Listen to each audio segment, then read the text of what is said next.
Bhagavate Vasudevaya.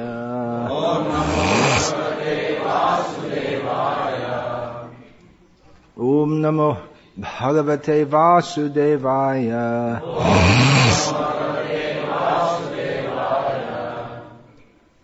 Om Namo Bhagavate Vasudevaya. Om Namo Bhagavate Vasudevaya.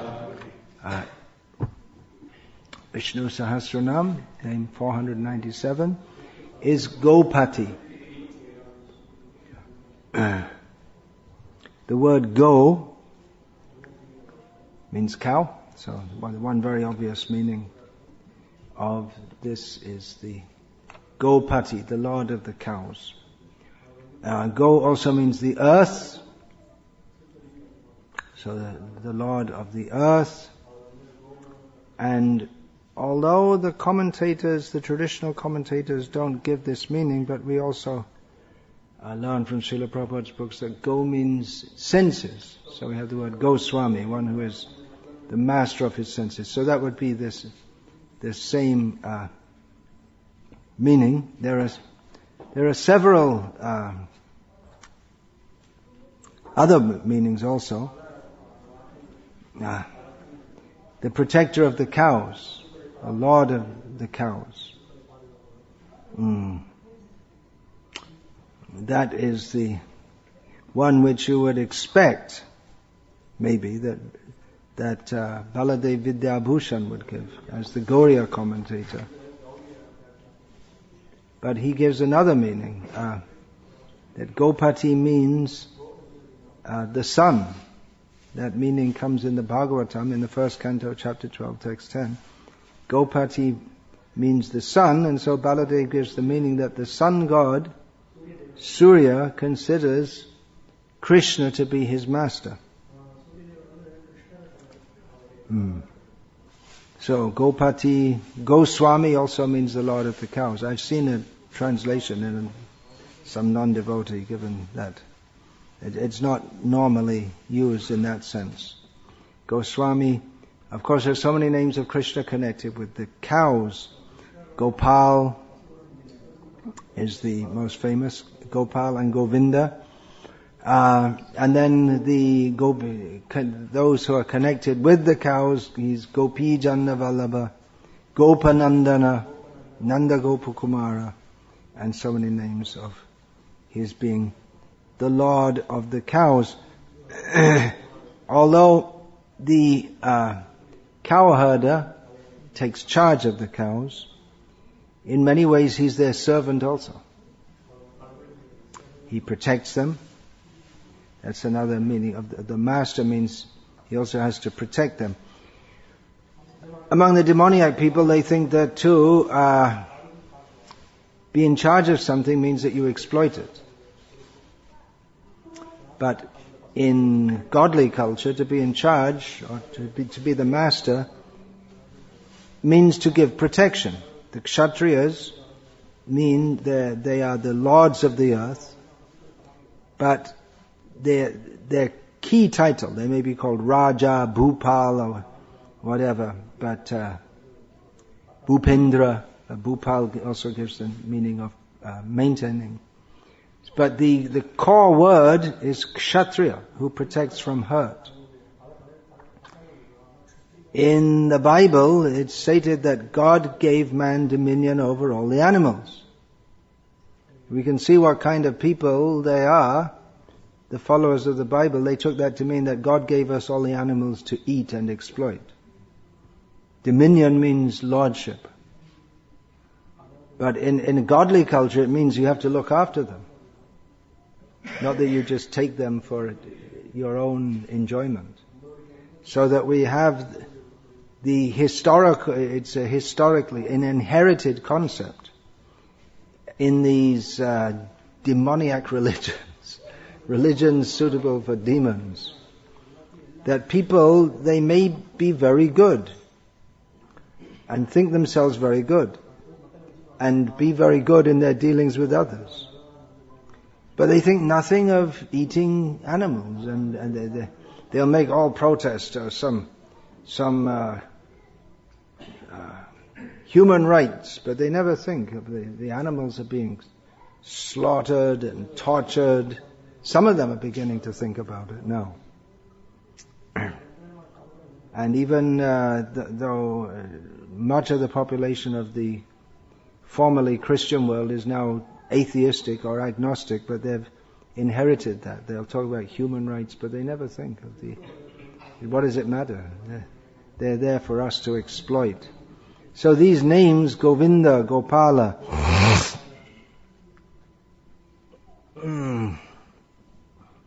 it's not just a matter of worshipping Krishna and keeping a picture of him and with the cow, but it's also as Srila Prabhupada emphasized many times, it is a duty of the Krishna conscious devotees to protect cows.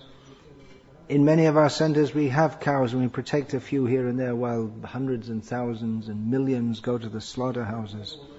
As a movement we should think very deeply how to change this whole horrible society, which is, the Vedic culture is based on cow protection.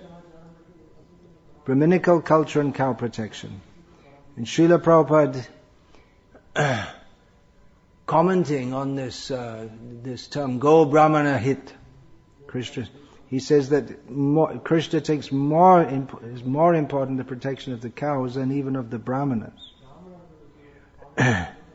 There can be no civilization where cow slaughter is allowed. Srila Prabhupada writes. So we should take that very seriously. How we have to change the world. We can't serve Srila Prabhupada's mission properly just by building temples. We have to, it is a whole movement to change the whole world. We shouldn't be content with having a temple, but we should be considering how to save the world from its horrible situation. Of course, we may say slaughter of cows is only one of the things that's going on, how the air is polluted, the food is polluted, deliberately with all kinds of chemicals and hormones, and the education system is for, everything is for cheating people, money is for cheating people. The very way that this monetary system goes on is just for cheating and exploitation. If you earn by your hard work 100 rupees, you put it in your pocket, and moment by moment the value is decreasing. If you agree to do some work, and of course now no one works for 100 rupees anymore.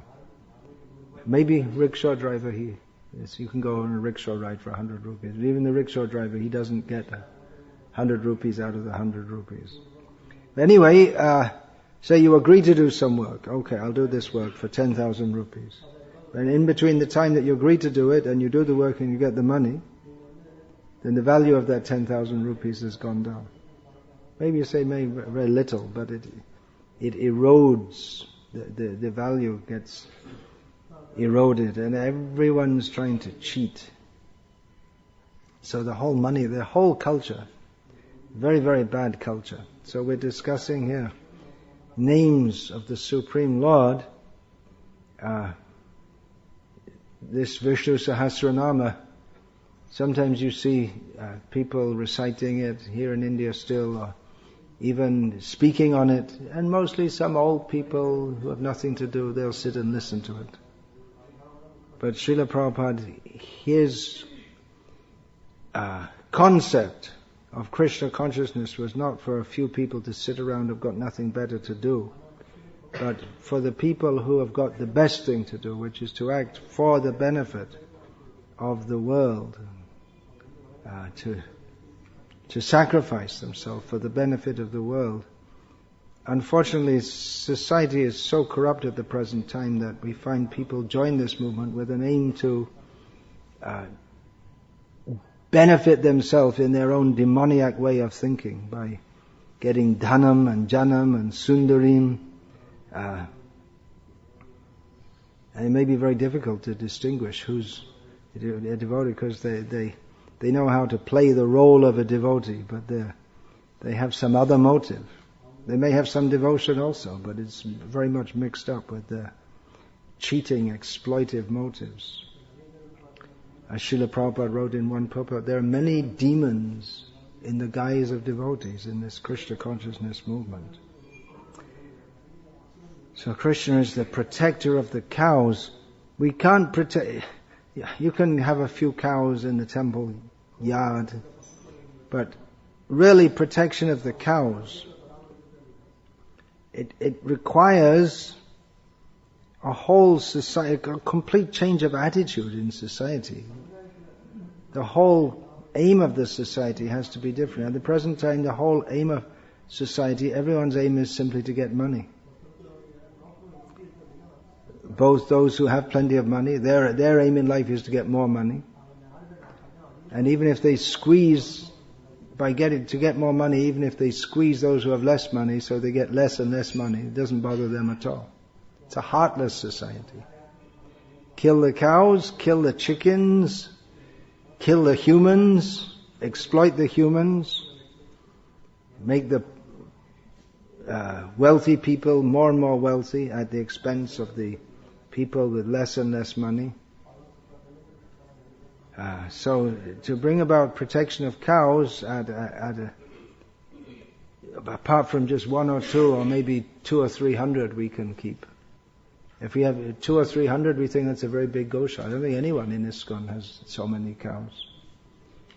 But that would be thought a very big goshala. But meanwhile, there's many times that number every day being slaughtered in India alone.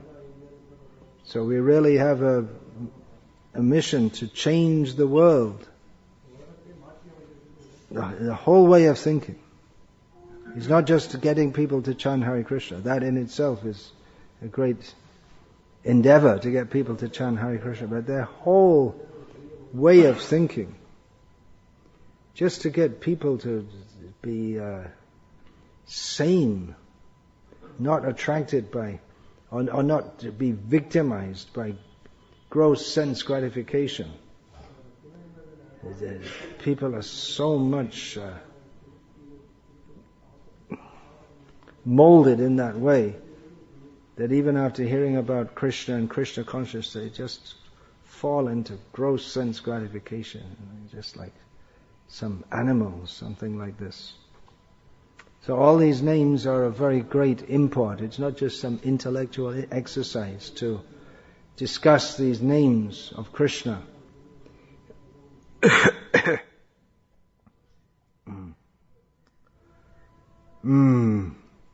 Yeah, Gopatih, master of the senses. Of course, Krishna is in control of his senses.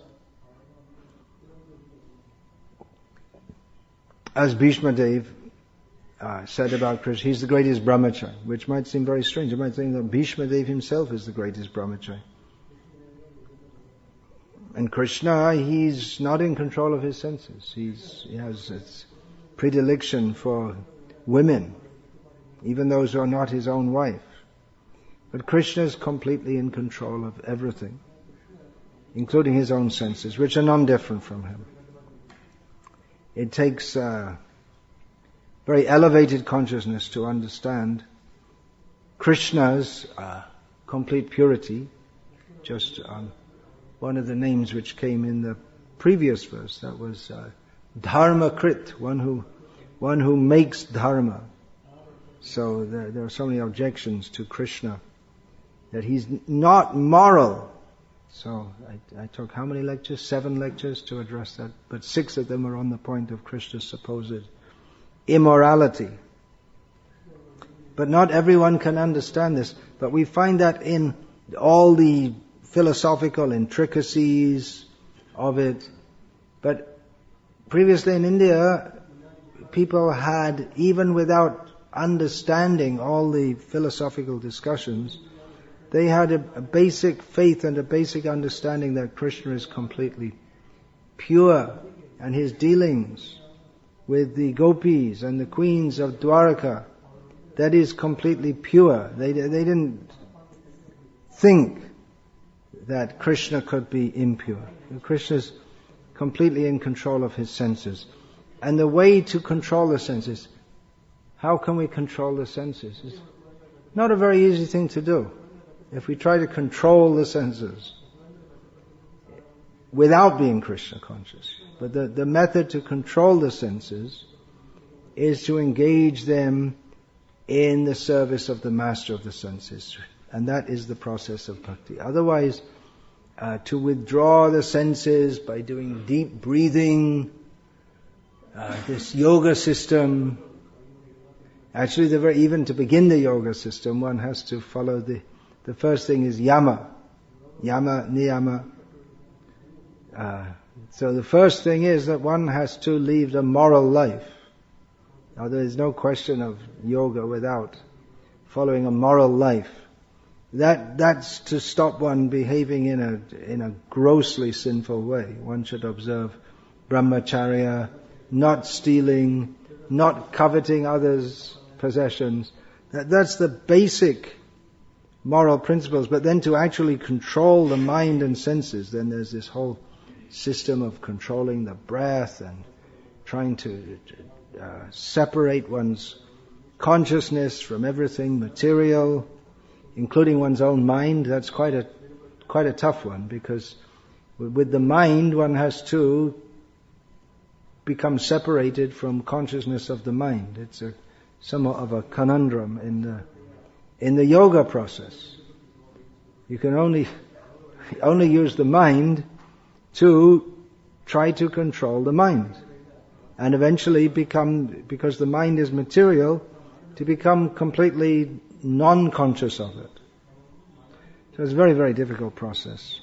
But the bhakti process is very easy. Hrishikesha sevanam bhakti ruchyate. Engage the senses in the service of the master of the senses. Krishna is so pure that by engaging our senses in his service, then our own senses become controlled. And it's not a difficult thing to understand. If one has the propensity, for instance, if one has the propensity to eat nice foods, who in this world doesn't have that propensity? Well, some people don't. Some people are more into it than others.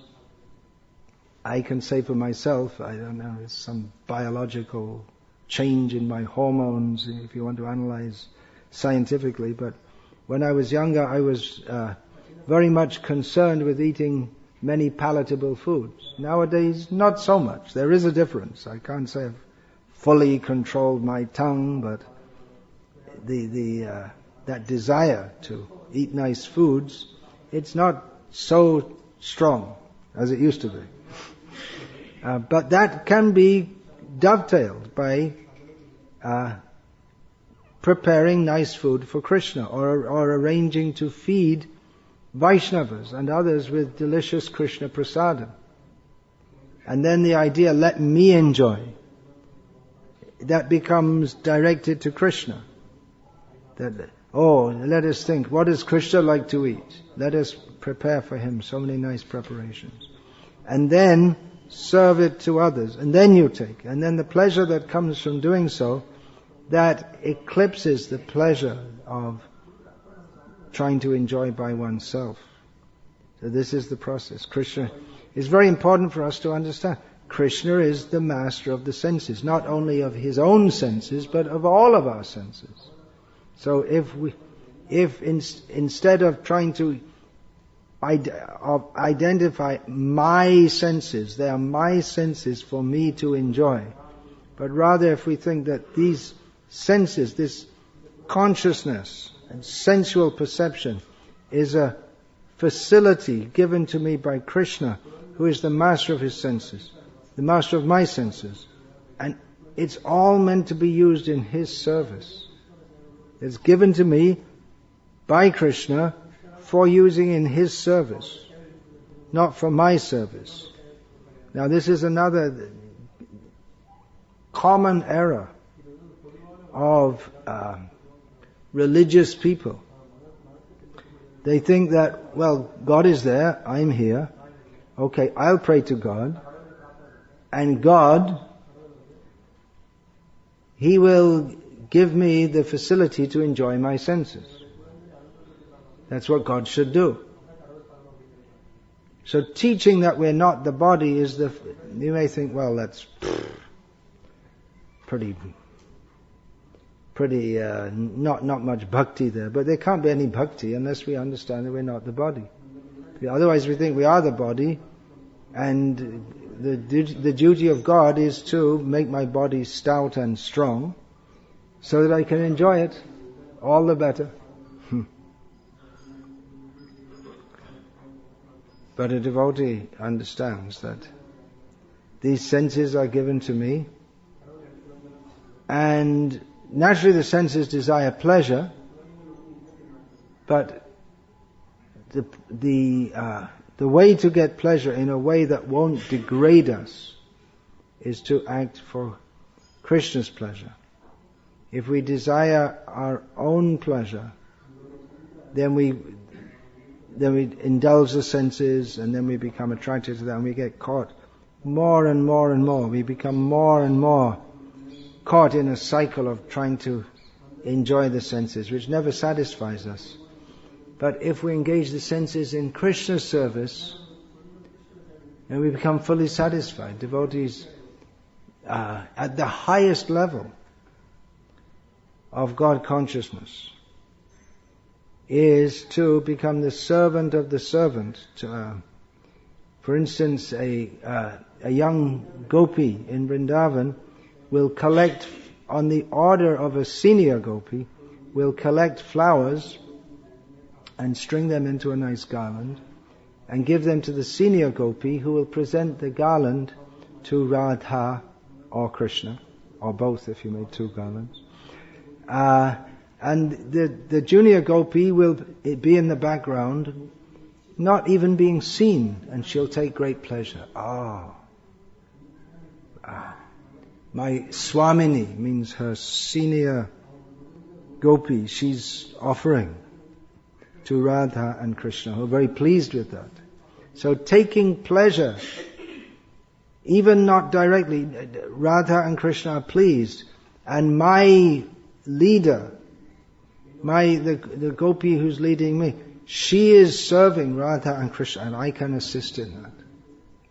And they feel very happy. They're fully satisfied. That's the highest level of happiness possible, is to serve in such a way. So you may say, well, where's the enjoyment? You didn't get the garland. They cheated you. You did all the work and you didn't get anything. Well, in the material world, if you act like that, you are being cheated. If you do all the work and someone takes the result, that's called cheating. But in the spiritual world, that's the highest happiness. To not desire that I shall enjoy. Let me do everything very nicely and make the bath water for Radha, so that and prepare it all nicely, get the water just the right temperature, and boil it with a certain kind of wood that enhances, gives a nice aroma, and put all different flower petals and everything all around. Someone else will come and bathe her, but you arranged, you did that much, and fully satisfied. And then she's all very nice and bathed, and she feels, now I shall go and meet Krishna. So devotee can understand this. A non-devotee can't understand this. What pleasure they take in seeing the pleasure of Krishna. He's the source of everything, the center of everything. So everything is meant for His pleasure. And devotees, they simply take pleasure in seeing that Krishna is satisfied. And there are many devotees. Madhavendra Puri is an example, and there are many, many devotees. This is the way devotees live. He arranged for gorgeous worship of his deity, Gopal. He himself was living a very renounced life. He would never ask for any food from anyone. If someone gave him some food to eat, he'd take it. If no one gave him anything, he'd fast. He had no place to live, no one with him, or sometimes he traveled with disciples, but when he came to Vrindavan, that is described in Chaitanya Charitamrita, he was alone there, and he was fully satisfied, remembering Krishna, completely renounced. Whether he ate or didn't eat, it was immaterial to him. He was fully satisfied in chanting the holy names and remembering Krishna. And Krishna was so satisfied with him that Krishna revealed, I'm here in the earth, having been placed here, the deity, having been placed in the earth because the Muslims had attacked. So the local people had hid him in the earth and run away.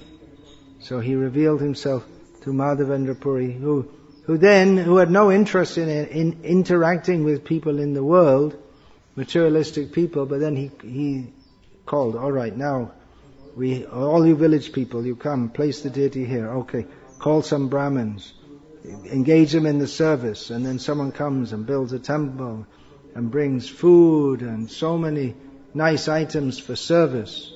So Madhavendra Puri, he was engaged in organizing the very opulent worship of the deity. And for himself, at the end of the day, he would take a little milk preparation to eat, and that's all. So he's an example of many, many devotees who, they will arrange for a very gorgeous service of Krishna, but they themselves, they have no sense gratification. Raghunath Das Goswami practically ate nothing. And when he took something to eat, he would chastise himself. Now I'm engaging in activity for maintaining my useless body. That was his attitude. So to recognize Krishna as the master of the senses means that we can become the master of our own senses, subordinate master. There's no other way. If we try to artificially control the senses, we may for some time appear to be the master of our senses, but we're always in danger of fall down. And the example that Srila Prabhupada often gave is that of Vishwamitra, a great personality. It's not to blaspheme him or criticize him, but at that time he was engaged in the process of withdrawing the senses, trying to become the master of the senses, simply by forcible control. But he very quickly became the victim of hearing the ankle bells, the ringing ankle bells of Menaka. So he became victimized by sense gratification. And in contrast, Lord Shiva even, Srila Prabhupada gave the example, and in contrast Srila Prabhupada gave the example of Haridas Thakur, who was so much absorbed in chanting the holy names that he wasn't attracted to sense gratification. So these names are very important for us. Or this name Gopatih, the master of the senses.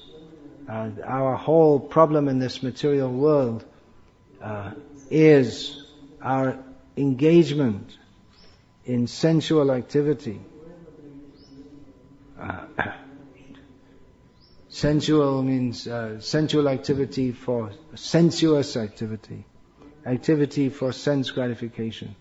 Just this little change of consciousness. Everything is meant for Krishna. Recognizing him as the master of the senses. Our senses are meant for his service.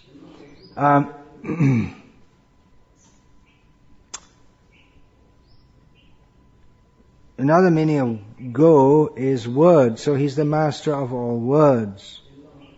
Of course, he's the master of everything. But this particularly refers to the Vedas. He's the master of the Vedas. All the Vedas are meant for knowing him. The Vedas, their sanctity comes because they are directly manifested from him. And all words, in all languages, Krishna is the master of them. What does that mean? There's a whole, in the modern Western world, and actually previously in Vedic culture also, there's a whole philosophy or psychology of words. What is a word? How is it that a word signifies something. What is the mechanism of that? How does that work? When I say horse, you hear the word horse, and in your mind comes the image of a horse. And if we think about it more, then we can think about the sound the horse makes, and the mane, and the ears, and there are so many things about horses. But just if we say the word horse, then the concept of a horse comes in our mind. How does that work? How is it that by making a sound, of course, even to discuss this may seem strange to us because we just take it completely for granted that if we say the word horse, then we think of a horse. And it just seems so natural to us. But if we think about it, why is it that a sound should denote a concept? And we can't even completely define it because it's just a vague idea of a horse. And there are so many different kinds of horses. How does this work? What's the psychology behind that? So it's Krishna within the heart of everyone.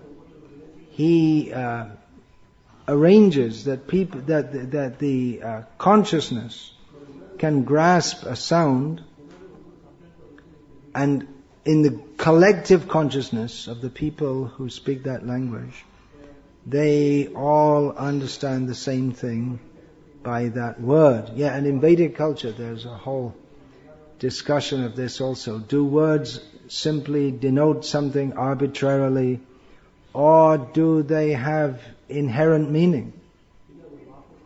In other words, is the word, that would mean the word is eternal? Is it, the Sanskrit language is understood to be an eternal language in which the words, they in one sense are non-different from that which they denote. But other languages, it's only conventional. So there's a whole, and then there's language, how it's conceived of within the mind, how it's uttered, how it's understood, how language is understood, how there are idioms, and language structure. How do babies, how can children learn all this? It's extremely complex how words work together to make a language. How does that work, that we can, even a child who's not very intelligent can begin to understand language? How does it happen? It seems to happen automatically.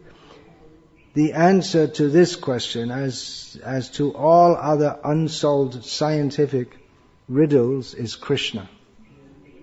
Krishna holds everything together. And they may say, that's what Richard Dawkins called the God of the gaps. When you don't know something, it's God. Well, we will say that even if you do know something, it's God. That, okay, so hydrogen and oxygen form water, so we don't need God to explain. Yeah, you do need God to explain it. Everything is explained by God, or to be more precise, Krishna. The master of all words means that he's also the protector of his devotees' words. Famously, Bhishma, his promise, challenging Krishna, that tomorrow I will either kill Arjuna or Krishna will break his promise not to raise a weapon. He'll have to I'm going to fight so severely that Arjuna will be killed, or otherwise Krishna will break his promise not to lift any weapon in this fight. So he, in this way, he challenged Krishna. Now Krishna has to maintain Bhishma's promise as well as his and Bhishma's promise is one that puts Krishna in a tight spot, because Krishna already said to Arjuna, Kaunteya pratijanihi name bhakta pranashyati. You can declare it to everyone. Go and tell Duryodhana and everyone else that my devotee is not vanquished. Never, and already he declared to Arjuna, Bhaktosi me sakha cheti. You are my devotee and my very dear friend. So, Krishna, one way or another, Krishna's promise is going to be broken due to Bhishma's promise. Because if Arjuna is killed, then his promise to protect his devotee is broken. And or otherwise, if Arjuna is not going to be killed by Bhishma, then Krishna has to break his promise not to lift any weapon in the fight. So, as is well known, Krishna is glorified for breaking his promise, and lifting the weapon, or the broken part of a chariot wheel, to protect Arjuna. And as usual, whenever Krishna does something which is in other people would be considered shameful, he becomes more glorified for it. His name is given Ratangapani, and in the Bhagavatam it is Ratangapani, who has the broken part of the wheel in his hand. The wheel in this case not meaning Sudarshan Chakra, but the wheel of the chariot, Ratanga. Whenever Krishna does something apparently shameful, he runs away from the battle, he dances with others' wives, he incites otherwise truthful people to tell lies, and so on and so on and so on. But he's glorified for that. That's Krishna. Everything he does is glorious. He'll protect his devotees' word, even at the expense of his own word or his own reputation. Gomata, Go also means the earth, so he's the Lord of the Mother Earth. In his Varaha avatar, she is his wife. Therefore, we often hear the term Bhuvaraha, the earth and Varaha. They became united. He rescued her, just as a hero will rescue a damsel in distress. So he rescued the earth, who by nature is very beautiful, but she had fallen into the depths of the waters. So the muddy part at the bottom of the universe. So he lifted her up, and he is the Lord of the earth. That we should also consider that the earth is not for us to exploit. The earth is sacred. She is the wife of the Supreme Lord. We may say, well, not really, it's just earth. But it's not just earth. Actually, in one sense, everything is sacred, because everything is the creation of God. A devotee who sees like that will not mistreat or misuse anything.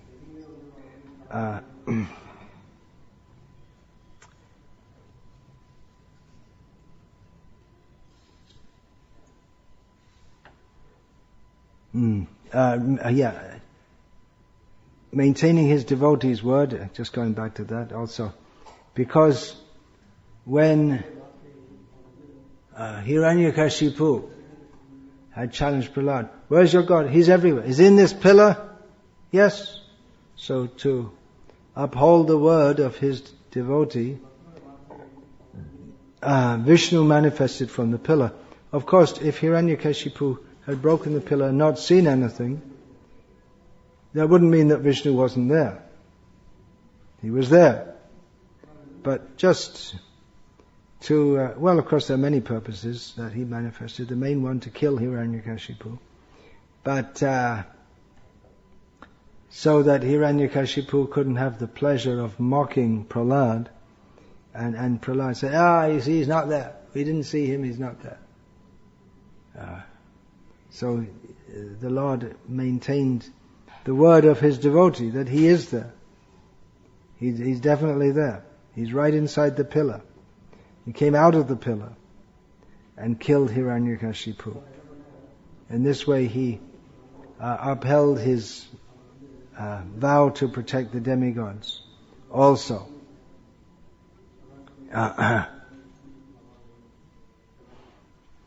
Then, what other points we have? It's given also the Lord of all the world, of all the universe. And another meaning is of everything that moves around. He's the Lord. As Lords of the Vedas, He is the contents of the Vedas. The Vedas are non-different from Him. He's the aim of the Vedas. Okay, so the next name is Gopta, which means the Savior, or he who is hidden. That word Gupta also means, a similar name means hidden. It means either hidden or who protects.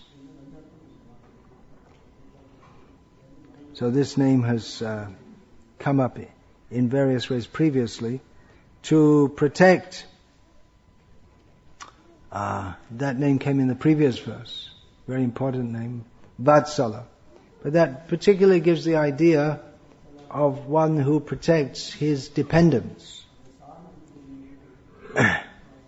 In one sense, everyone is dependent on Krishna. But those who recognize their dependence on Krishna, they are protected with Him with great affection, and for others, He protects them, but not with the same degree of affection. He wants to be affectionate to everyone, but if others are not affectionate to Him, He doesn't extend affection to them. Still He maintains them. It's something like a father who, even if his children are not responsive to him, they don't appreciate him, still He maintains them. These examples are often given. They're becoming outdated in the modern age because fathers often don't maintain. They're not even expected to maintain in many cases. In some countries in the Western world, more than 50% of the children are born to mothers whose relationship with the father was 9 months ago, once only. They don't have a steady relation, or they're born out of wedlock. There's no responsibility on the part of the father. They just enjoyed the girl and went away. Bachelor daddies, as Srila Prabhupada said. And that's considered completely normal. Then who looks after the women who give birth to the children and the children themselves? Then the state pays, which means the people from their taxes they have to pay. So in the Western world, this immorality is supported by the state. People, they work and pay taxes to support women who have children, and they themselves, in many cases, they don't even want to have a husband, or the husband doesn't want to have them, and it's all supported by the state. So maybe that example doesn't go so well nowadays, but generally that would be there in human society throughout the world, that the father, even if the children are misbehaved or they don't treat him well, still he works, he maintains them. So even though everyone is not responsive or affectionate toward Bhagavan, still he protects them. He extends protection to them at some level.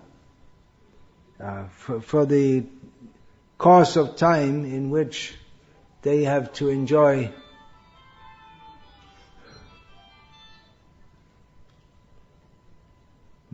course of time in which they have to enjoy certain facilities by their previous karmas, then he protects that. There's a time when they will have to enjoy. He protects. As the maintainer, he protects people's position. And when the time is up, then the situation collapses. We may sometimes wonder why bad people can get money and enjoy themselves. Is there no God? No, he maintains them in their position. You may say, well, that's not fair. Actually, it is fair. Because they did something previously by which they could get that facility. And in course of time, they'll suffer for their present sinful activities. He's the protector. Also, as the master of all words, that name is there.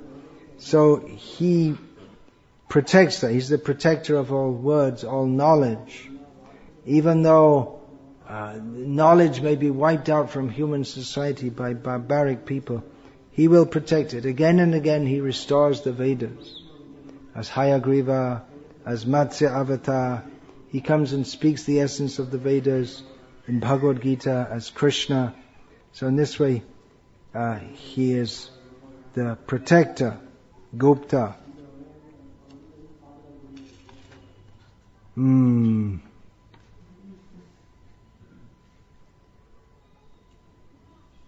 Yeah. So in this way, he's the protector of dharma, by keeping everything going on as it should. Now another meaning is he who hides himself, who's hidden. So that's again,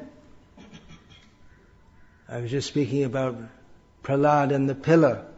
So Hiranyakashipu thought he wouldn't see God because there's no God there. He's there, but non-devotees don't see him. Nahang prakasha sarvasya yogamaya samavrita mudho yang nabhijana. What is that verse? Mudho yang nabhijanati lokomama jamagaya. So he doesn't manifest himself to everyone. He's there, but he's hidden. If there's salt in water, we can't see it. It's hidden from our eyesight. Then if we taste, we can understand there's salt in the water. If we add salt to water, 1 teaspoon, we don't see that the quantity, we'd think that inside the vessel, the quantity of water would increase, the overall quantity, but as we learned at school many years ago, the sodium and chlorine ions split and hide themselves in between the hydrogen and oxygen, so the volume doesn't increase. So you may say, what happened? Oh, the salt is hidden, you can't find it. It's hidden away. So in the same way, the Supreme Lord, He's there everywhere, but He's not, He hides Himself. The non-devotees say, show me God, but He won't show Himself to you. He's hidden Himself from you. He doesn't like you. You don't like Him, He doesn't like you. He doesn't want to be with you. You'll simply blaspheme Him. You won't recognize Him. He's prepared to be your very best friends, but you won't accept it. So He doesn't want to be with you. Not in your present consciousness. You have to change your consciousness. You want, show me God. Yeah, okay, but first of all, you have to change. Not on your terms and conditions. On His terms and conditions. So the non-devotees, they can never see Him because He hides them. He's this idea of protection and hiding, that's there, that He protects His devotees.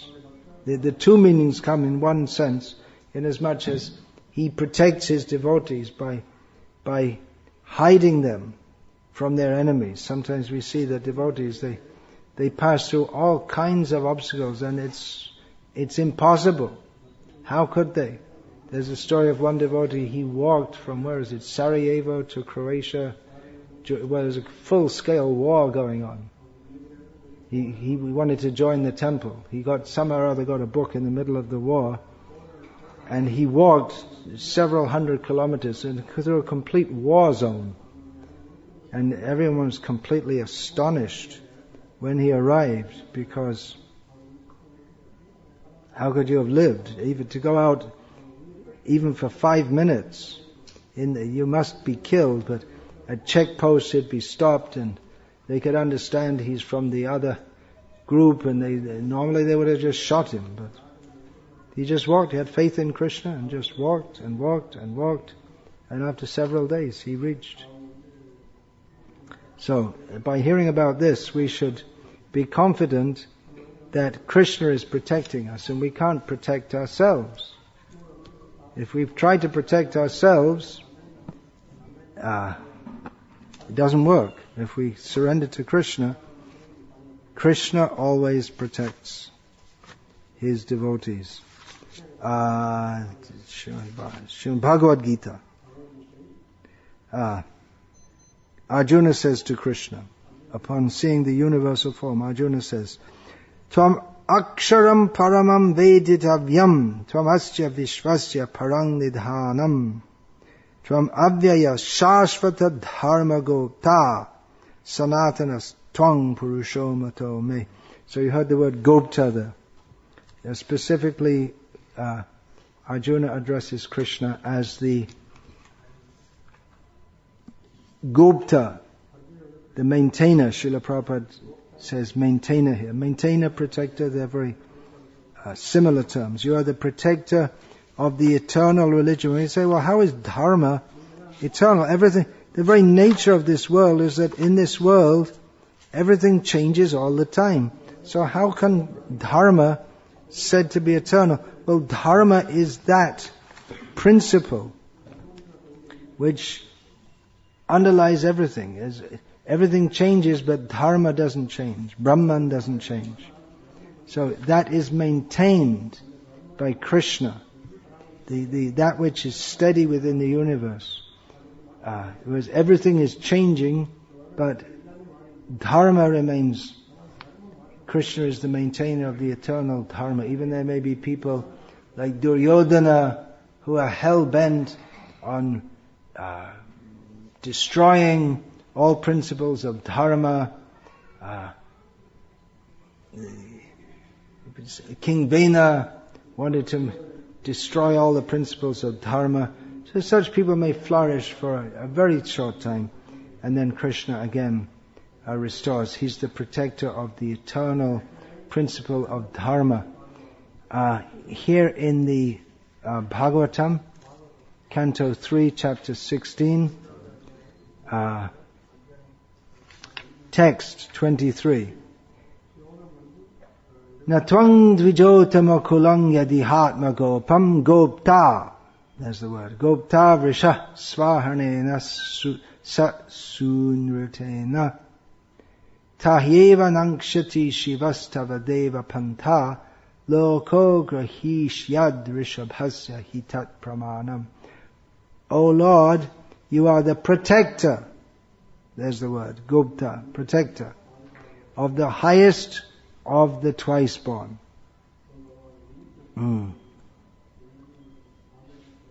If you do not protect them by offering worship and mild words, then certainly the auspicious path of worship will be rejected by people in general who act on the strength and authority of your Lordship.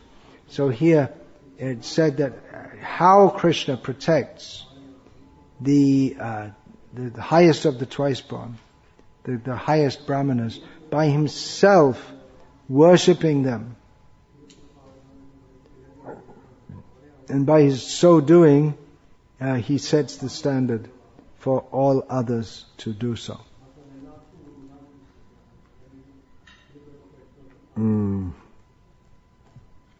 So, Hare Krishna. I'll finish there now. Hare Krishna. Is there any question or comment about this place?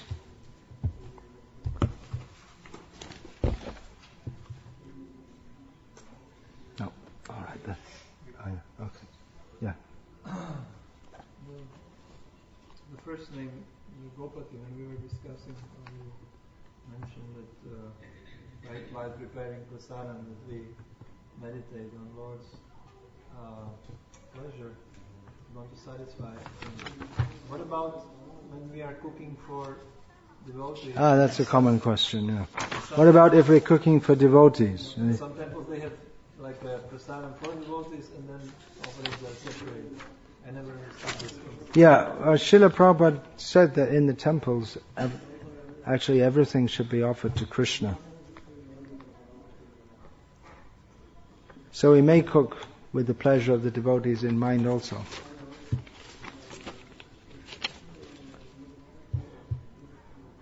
But everything should be offered to Krishna.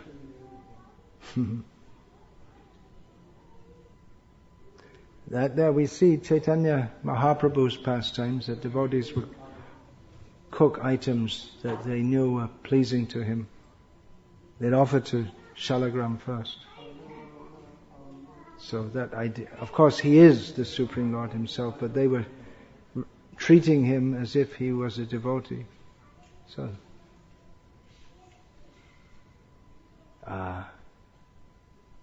that is also one way to feed Krishna, is to feed the devotees. He eats personally when food is offered to him, and then he eats again, and he says, I enjoy it more when it's offered to the devotees. He tastes through their mouth. Yeah, please. You had a question?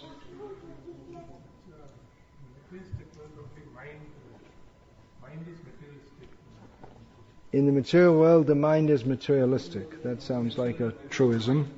In the spiritual world, there is no mind. Oh, there certainly is the mind. The impersonalists, they like to think in the spiritual world there's no mind. But in the spiritual world, there is a mind. Everyone's mind is completely spiritual. In the material world, the mind is material. In the material world, everything is material. In the material world, water is material. In the material world, the sky is material. In the spiritual world, the mind is spiritual. The water is spiritual. The sky is spiritual. Everything is spiritual. It doesn't mean that because the mind is material in the material world that there's no mind in the spiritual world.